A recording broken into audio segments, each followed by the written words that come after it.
In front of me is OnePlus Nord 6 and today I would like to show you how you can add photos to text message. First, open Messages and select or create a chat.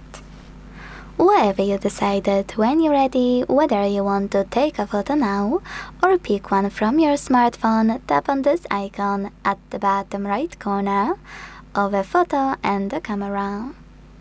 Now, to take a photo right away, use camera portion of your screen.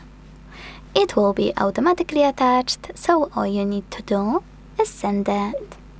To pick photos from your smartphone, hold this line and drag it up. Then tap on all of your photos you wanna attach, and when you finished, select Done. Then send them. Thanks so much for watching. If you enjoyed this video, leave a like, comment and subscribe. Bye!